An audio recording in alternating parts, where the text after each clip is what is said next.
This made me want to scream Hadouken as soon as it was over. All right, everybody, this is my reaction to the Street Fighter trailer that came out the other day, and wow, this was nothing that I expected it to be at all.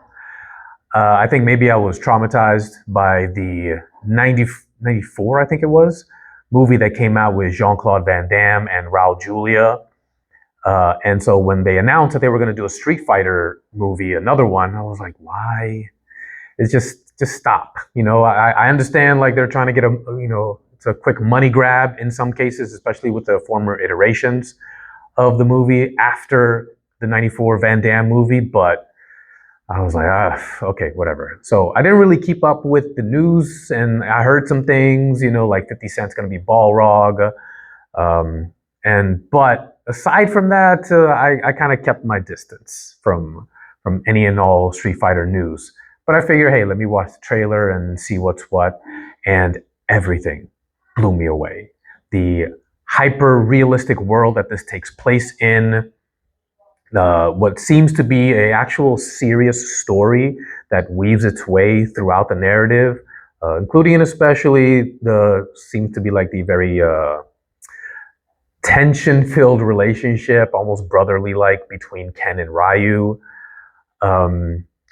And so I was like, okay, the look of it is just so great. It almost reminds me of like John Wick-ish in some ways, but the acting also is like, it's not like realistic acting. It looks like just believable acting. Like everyone is committing to a certain level of over the topness with this movie, and it just works. You know what I mean? I enjoyed this, thoroughly, and I can't wait for the movie to come out. A couple of other things that really stuck out to me: the musical cues. I don't know who the music supervisor was for the trailer and probably the movie as well. But the addition of Tupac's ambitions as a writer, but instead of saying ambitions as a writer, he says Street Fighter. So I thought that was a cool little remix. And for whatever reason, I guess they wrote this into the script at some point that Four Non Blondes song, What's Up, pops up in here. And there's even a preview of a scene, like a karaoke scene, where Ken, played by Noah Centineo, I hope I'm pronouncing that right, is singing that song holding a bottle of alcohol. So he's obviously very, very drunk and, singing this song. But then it overlays everything that happens throughout the rest of the parts of the trailer. I loved how super faithful the look of each of the characters are. Everything from, like I said, Balrog with 50 Cent, Ken and Ryu, Chun-Li, Blanka. I did not think Blanka was going to look as good as he does. A random one really stuck out to me, which is Dalsim's character.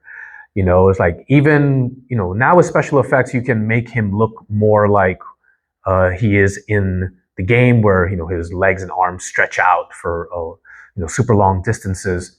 But even when he is not, like, whoever that actor is that plays Dalsim, he's like moving in a way that is, very fluid and almost snake-like, that you kind of imagine Dalsim would actually move like. So I thought that was a really interesting attention to detail that they had in the casting.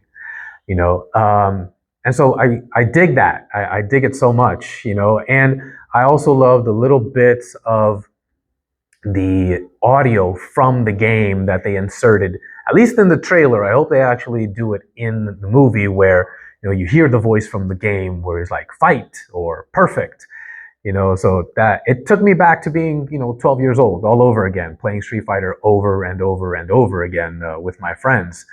And it's one of those games that had a very, very long life, I remember the first time I played it, I was 11 years old, like in 1992, maybe 12. And then I remember even well into high school in the mid 90s, like we would still revisit that game and play it, even though like myself and all my friends have beaten the game like over and over and over again with each character.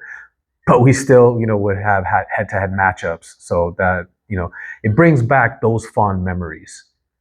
A last little thing I want to mention is, because I listened to the Andrew Schultz podcast Brilliant Idiots that he does with Charlemagne the God. And he was talking about his experience making the movie. And I just really love his choices because I'm like, what is he going to do in Street Fighter 2? And it looks like from the trailer, like he's a sleazy promoter, you know? So he's choosing these movies and choosing these roles where not much is expected of him, even though he's probably arguably one of the biggest stand-up comics working right now. And the fact that he's making occasional forays into the movies, that he's not like, all right, I need to star in my own thing. No, I'm going to start with these little things here and there. And if something that really fits what I want to do comes along, then I'll do that. But he's not pushing it. He's kind of staying in his lane and every now and again venturing outside, but in good ways. Anyways, what about you guys? Let me know what you think in the comments below. Smash that like button, click subscribe, and I'll see you guys next time.